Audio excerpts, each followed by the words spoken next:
Quase todo mundo está dentro e quem não está, com certeza ainda vai entrar. Eu estou falando das mídias sociais. Eu sou a Gislene Espanholo, este é o seu Podnext e a nossa convidada de hoje é analista de mídias sociais, Ana Alberti. Bem-vinda, Ana. Obrigada, Gi. É Vamos um falar. prazer tê-la aqui. Obrigada.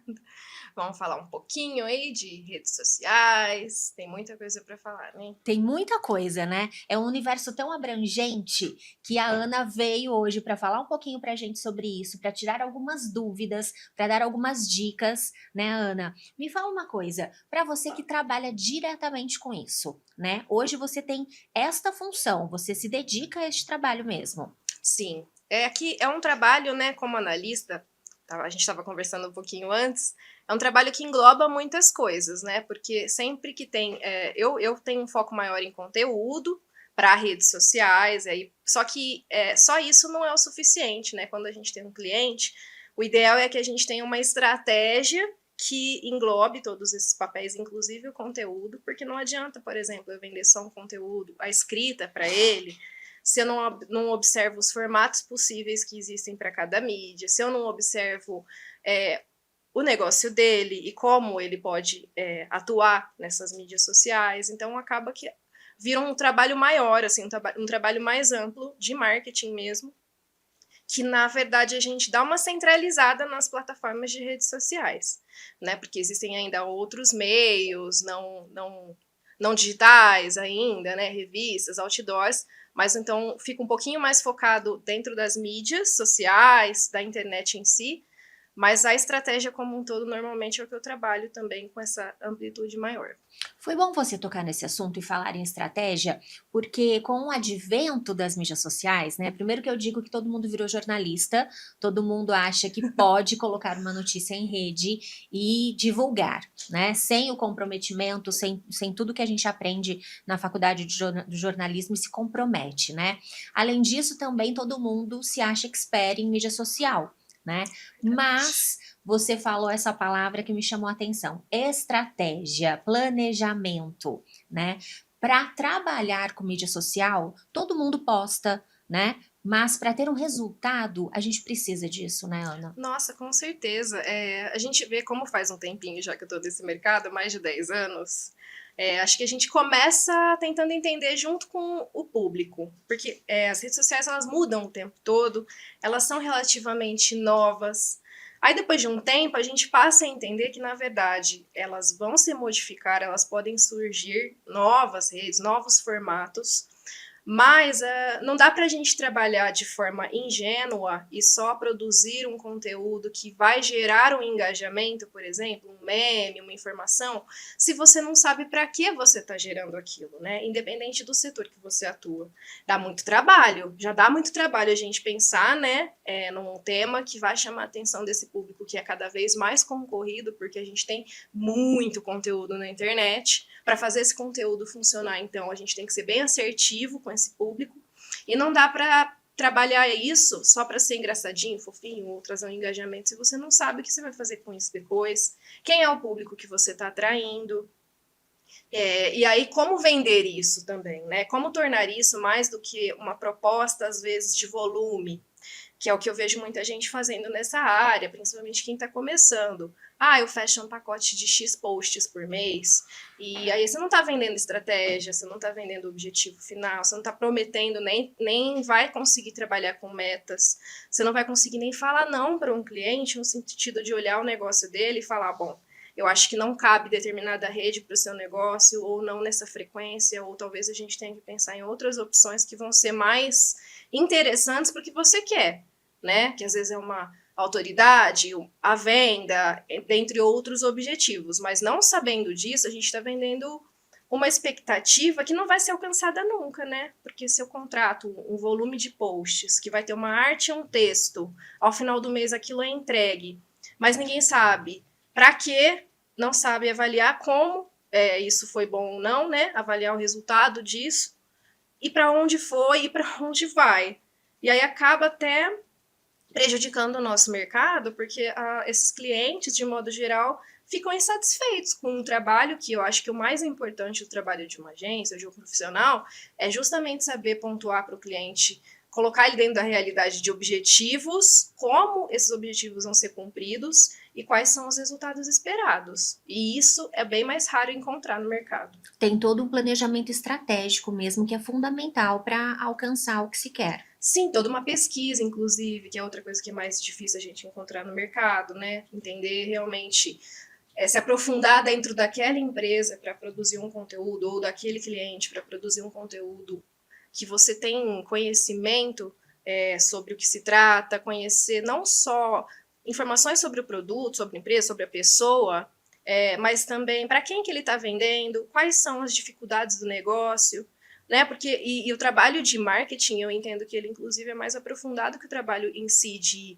mais uma vez, de mídias sociais, pensando só em plataforma ou conteúdo, porque ele também tem que entender o que tem dentro da empresa ou dentro da pessoa, no sentido de o que precisa ser modificado ou melhorado, muitas vezes, na empresa, no processo da empresa, no processo de venda, né? Por exemplo, que adianta, às vezes, a gente trabalhar com um cliente que quer crescer, vender mais, se a gente faz a conversão de venda, a gente leva mais clientes até ele, até um site, até uma loja, mas chega na loja o atendimento é ruim, chega na loja o produto não é de qualidade, então a gente vai ter um fluxo, que seria, se fosse só um trabalho de propaganda, eu tô sendo responsável por levar o cliente até a loja, mas não vai ter continuidade, né? E dali para frente eu também vou ter um problema, porque esse cliente não vai comprar 2 vezes e muitas vezes ele vai voltar nas redes sociais e falar mal do produto, falar mal da experiência que ele teve, e a gente sabe que isso também é uma novidade, que já faz um tempo que tem redes sociais,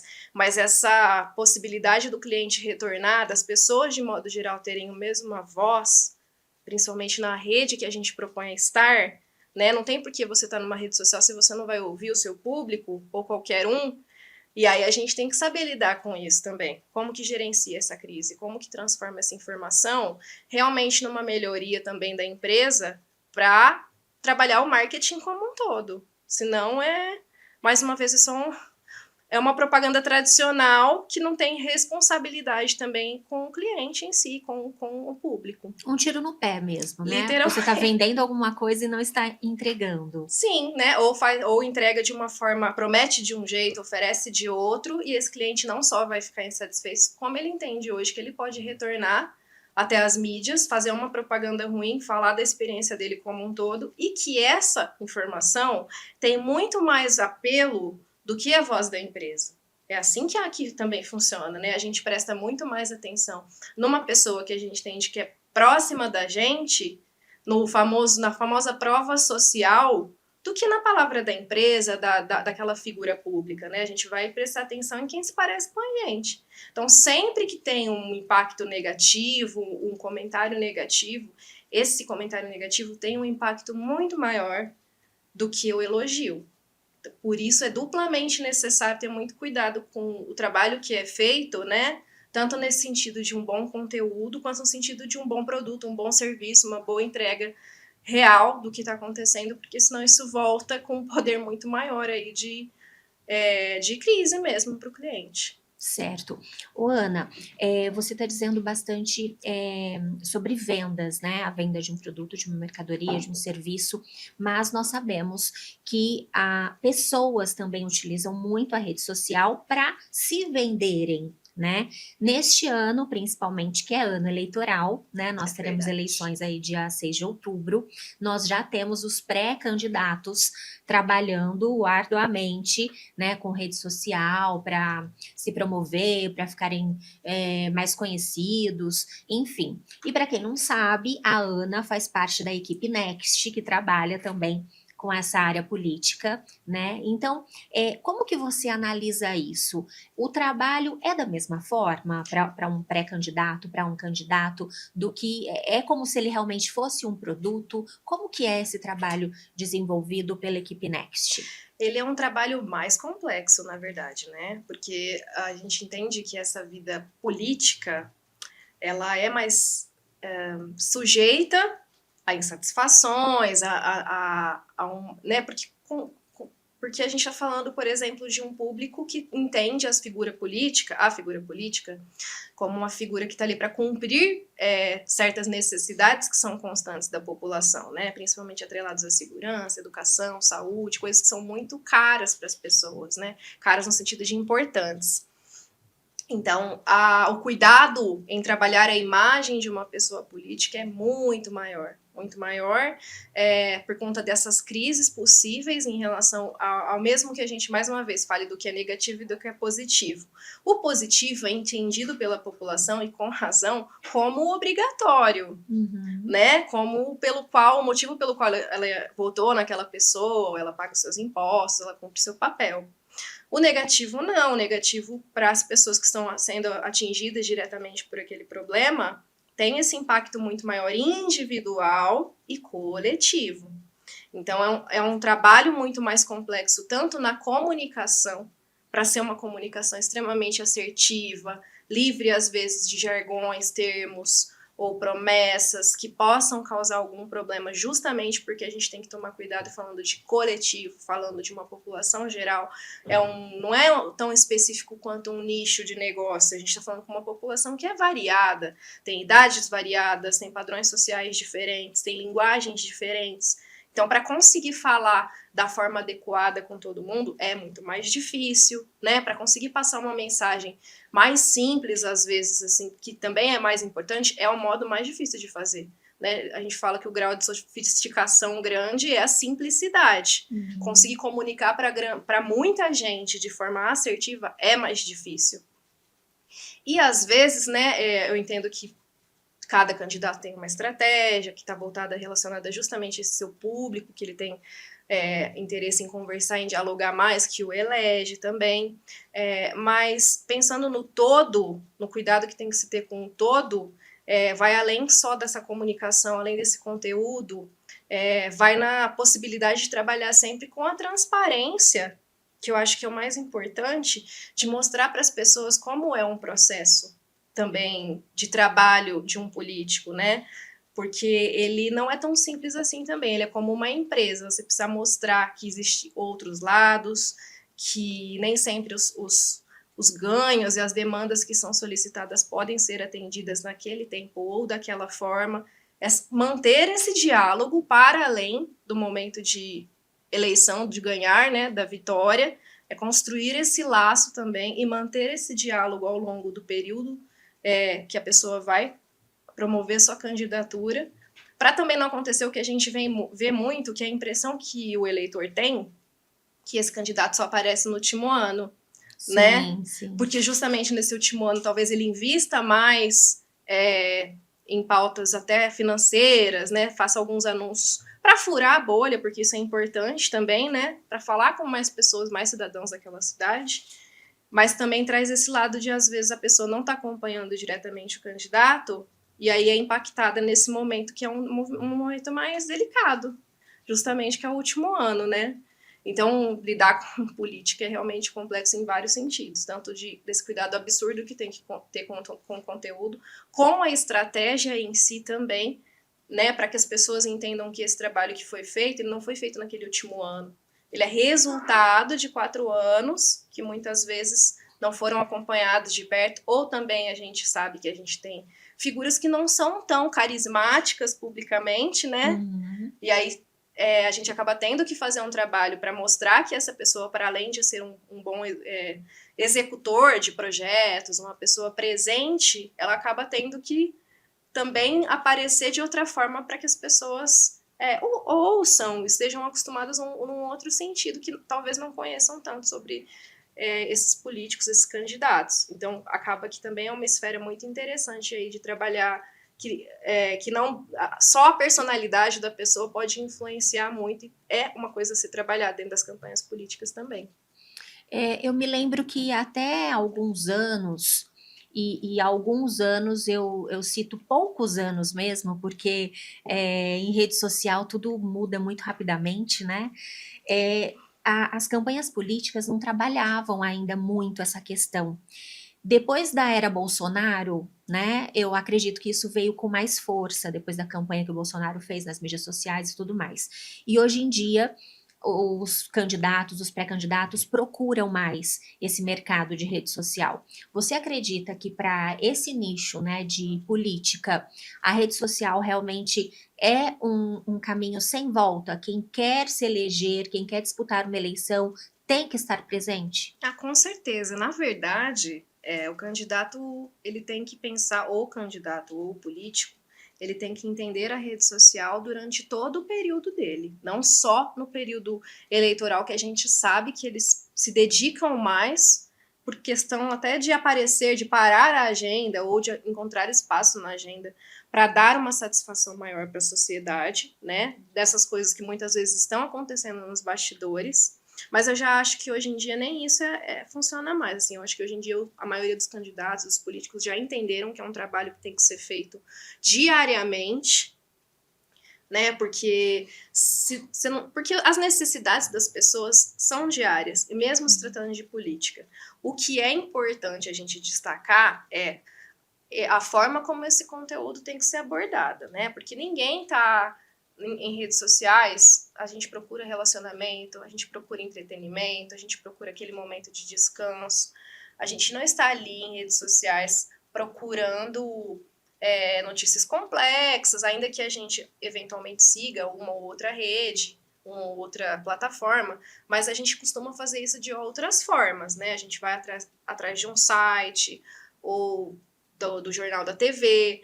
Então é importante a gente entender que sim, não é nem uma questão mais de estar ou não, é compulsório o candidato estar lá e mostrar esse trabalho durante esse período todo, para que no final, no último ano, o ano que a gente trabalha mais essa parte de mídia, seja só realmente um relembrar, né? Seja só um trazer à tona, a fazer uma retrospectiva desse trabalho que já foi feito durante os anos, que as pessoas lembram, né? Principalmente que são pautas importantes individualmente e coletivamente. Então, nem é uma questão mais de estar ou não.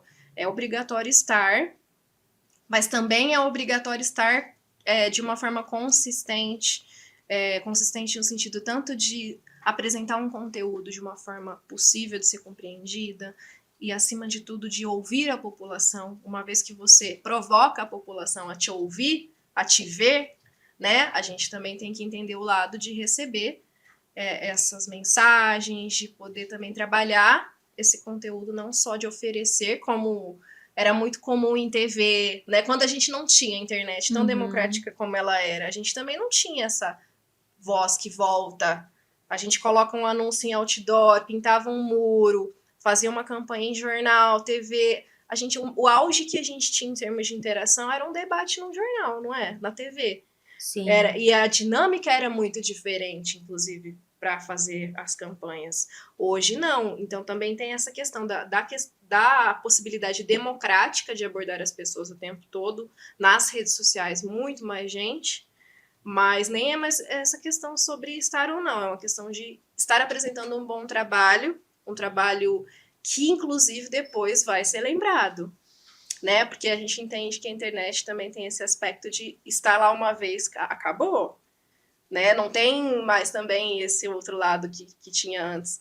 Você tá provando, você tá dando declarações que vão ser lembradas para sempre. Ficaram Né? registradas. A população grava, o concorrente grava, então aí a responsabilidade é ainda maior com esse compromisso, especialmente com o compromisso de devolver para o público as perguntas, os anseios, né? E jogar limpo. Eu sempre sou a favor, estrategicamente, de a gente trabalhar com transparência para fazer o público entender como é o processo de comandar uma cidade, enfim, né? Um estado, independente de ser na vereança ou como prefeito, enfim, de conseguir promover essa transparência do que promover ou enfim, prometer coisas que depois serão cobradas lá na frente. Inclusive, quando a gente fala de anúncios, que é um outro tema que a gente trabalha bastante, que mudou bastante no mundo digital, que hoje é permitido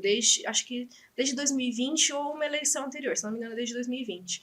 É permitido o anúncio, e o anúncio também ele fica, né, numa biblioteca de anúncios, que pode ser acessado durante 7 anos, e por lá a gente sabe qual foi a verba de cada candidato, quanto que cada candidato gastou em cada anúncio. Qualquer pessoa consegue ter esse Qualquer pessoa acesso? consegue. Eu consigo acessar os dados do candidato que eu escolhi para Consegue. saber o que ele está fazendo. Consegue. Você coloca o nome dele nessa biblioteca de anúncios. Lá tem a opção de você escolher se é uma campanha política. E ele vai puxar todos os dados, inclusive de todas as campanhas que tem registro a partir dessa deliberação. E ele mostra, inclusive, ele pode mostrar os dados gerais de valores gastos, quanto anúncio por anúncio. Tem um direcionamento mínimo ali de qual valor que foi gasto em cada anúncio.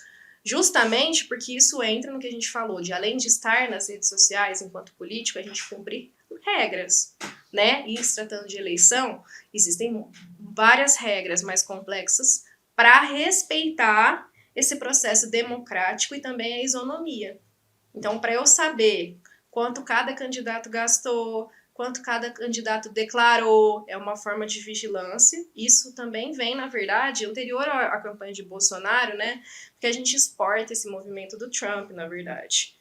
O Obama e o Trump, eles começaram a desenvolver muitas estratégias digitais, eles tinham sites diferenciados, até em outras línguas, para públicos diferentes, né? E aí a gente acaba tendo uma falta de transparência no que diz respeito a anúncios eleitorais lá nos Estados Unidos, campanhas que acabaram rodando, campanhas com muita informação falsa, campanhas que falavam mal de outro candidato, e isso vai contra as regras eleitorais do Brasil, né? Então, também por isso, além da gente conseguir ver os valores, entender a isonomia dos processos, é saber os conteúdos, que tipo de conteúdo está sendo anunciado, promovido, se ele não fere, né, o direito ao outro candidato, se ele não ofende outros candidatos. Então, tudo isso promove uma transparência maior e exige uma transparência maior também, uma responsabilidade maior das agências, dos profissionais e dos candidatos que vão trabalhar com esses anúncios. Ô, Ana, falando em anúncios,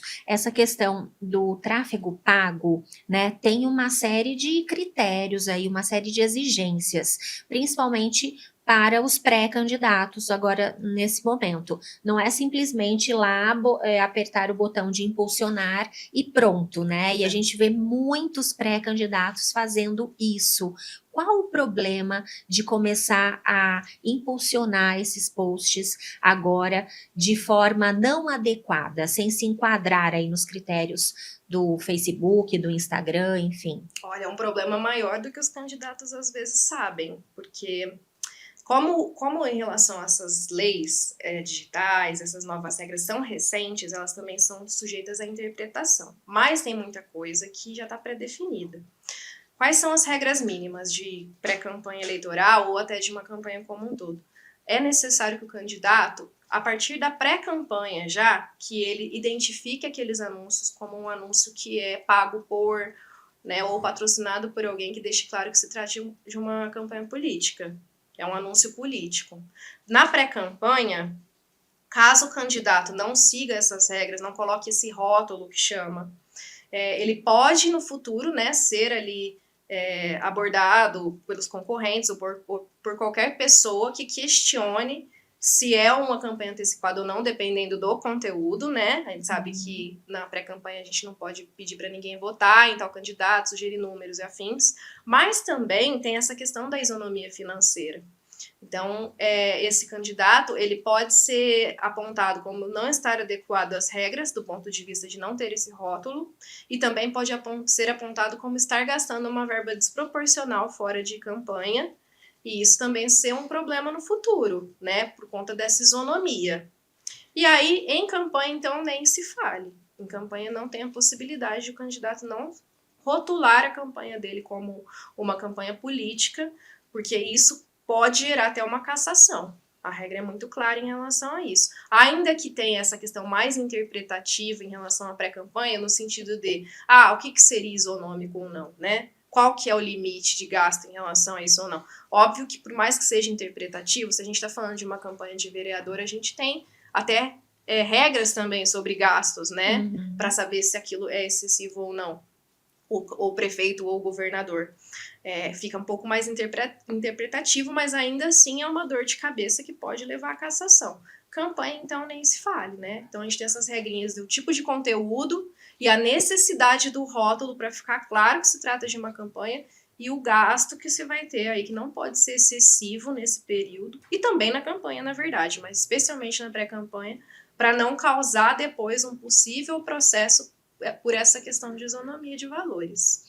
Quer dizer, tudo tem que ser feito de forma profissional mesmo, adequada para não ter um problema futuro. Imagina um candidato que batalhou ali 4 anos para construir autoridade, né, cumprindo o seu papel, e de repente perde o mandato por uma questão que de repente nem ele tem conhecimento aprofundado, né, por isso que normalmente a gente contrata uma agência, mas pode ali ter o seu mandato cassado por um detalhe que é muitas vezes um rótulo necessário para um profissional que entende de campanha eleitoral, a delicadeza e a complexidade que é esse processo em campanha eleitoral.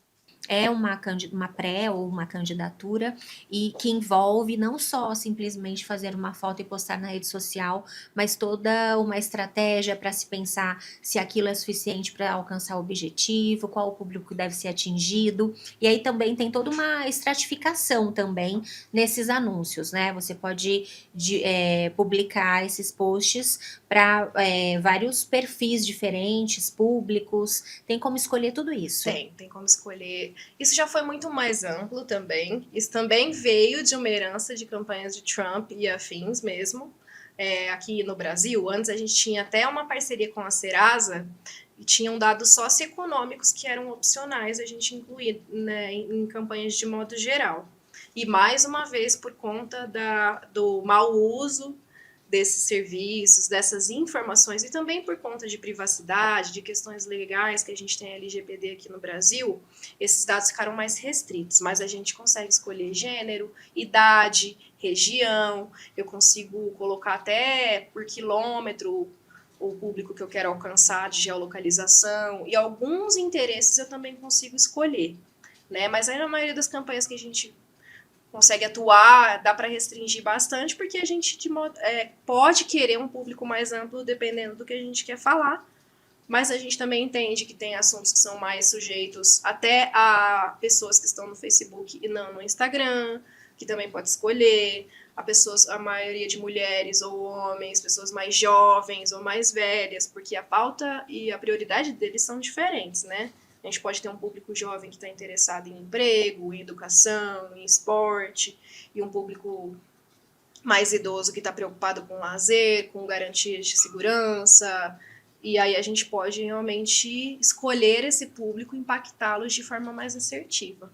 Você citou a LGPD, a Lei Geral de Proteção de Dados. Mudou muita coisa com a vinda da LGPD? Muda bastante, porque basicamente ela restringe tudo que a lei entende que não é um dado necessário de ser oferecido de forma comum, ela vai restringir. A LGPD ela vem com essa ideia de para que você quer mais dados e para que você quer esse tipo de dados. E ele deixa a pessoa, né, dona desses dados, mais dona das suas informações, capaz de restringir mais o que ela quer ou não disponibilizar em termos de dados, as listas que ela quer ou não entrar, né? E então a responsabilidade da empresa é justificar a coleta de dados que ela faz. Por que eu quero esses dados de você? O que eu vou fazer com esses dados? Como eu vou deixar esses dados seguros nas minhas plataformas, né? Porque a gente vê que eventualmente acontecem vazamentos de dados de pessoas, não é o caso, né, de campanhas políticas, campanhas que a gente costuma querer saber mais e-mail, né, nome das pessoas, entender um perfil aproximado, mas falando de dados de vendas, a gente tem aí problemas, né, de listas que vazam, que vão ter dados sigilosos das pessoas ou dados como CPF e afins que vão causar problemas no futuro. Mas, de modo geral, a LGPD vem com essa questão de privacidade, de entendimento que como o dado hoje ele é muito valioso, e ele né? Porque a gente tem justamente nas campanhas, de modo geral, eu poder gastar o dinheiro sabendo com quem eu vou gastar esse dinheiro, acertando mais o meu público, Então, o que a gente tem de valioso enquanto indivíduo hoje é o dado que a gente tem e também é o comportamento que a gente tem nas redes sociais. Onde eu clico, que tipo de coisa demonstra interesse, né? E aí o algoritmo vai trabalhando esses dados e eu vou me tornando um perfil que vai interessar um determinado grupo de pessoas, de ideologias, de produtos, de serviços. Então, isso precisa ter um critério mínimo para justificar as empresas acessarem isso de forma individual. Qual sua orientação, então, para os nossos pré-candidatos que ainda não começaram a se mexer, ainda não acordaram para a importância disso e estão prestes aí a disputar uma eleição? Que eles comecem o quanto antes, que eles procurem empresas qualificadas para fazer esse trabalho, principalmente estratégico, né? Que eles procurem ali uma estratégia que contemple a campanha inteira e o pós-campanha, independente do resultado, né? Que ele construa uma estratégia junto com a equipe que ele contratar, com a empresa que ele contratar, que seja coerente com quem ele é, porque a gente sabe que não adianta também a gente tentar trabalhar ou vender um candidato ou modificar a personalidade que ele tem ou quem ele foi durante todo esse período, né? E colocar ele em um outro lugar, com outro estilo, com outra personalidade que não condiz com a realidade dele. Então, tem que ser fiel ao que ele é enquanto o profissional que está ali atuando e que seja uma empresa séria que veja esses cuidados que tem que se ter com as pessoas, né? Com a fala, com o conteúdo, com a estratégia, com a qualidade do que está sendo apresentado, inclusive imagética, porque também hoje nosso maior conteúdo visto, mais consumido no Brasil, o Brasil é o segundo país com maior número de usuários de Instagram, por exemplo, e de longe o maior conteúdo é de vídeo. Então é isso, a estratégia comanda uma decisão que precisa ser muito bem tomada e o quanto antes, mas ela vai promover essa estratégia através dessas plataformas e desses formatos, principalmente de vídeo. Então a gente tem que ter ali uma boa comunicação, uma boa imagem e um bom conteúdo, de uma maneira muito rápida de ser apresentada também, que é a forma como as pessoas consomem, para a gente conseguir passar a nossa mensagem na forma que as pessoas querem receber. Tá aí, então. Essa empresa tem nome, tudo isso que a Ana falou, essa empresa tem nome, chama-se Next 360, que faz todo esse trabalho. A Ana faz parte da equipe Next, que faz esse trabalho esse ano, principalmente, né, com os nossos pré-candidatos, futuros candidatos a prefeito, vereador, enfim, para as próximas eleições aí. Ana, quero te agradecer muito você ter arrumado um espacinho na agenda. Sei que você tem muitos afazeres, é muito ocupada, mas conseguiu um espacinho para estar aqui com a gente no Podnext. Imagina, é um prazer. Todo mundo rala bastante na Next, então é mais eu sair desse mundo digital que eu fico inserido o tempo todo, mas foi tranquilo, deu certo. Que bom, obrigada, Ana. Obrigada a você, Gi. E assim nós terminamos mais um episódio do Podnext. Tchau, tchau, gente, e até a próxima.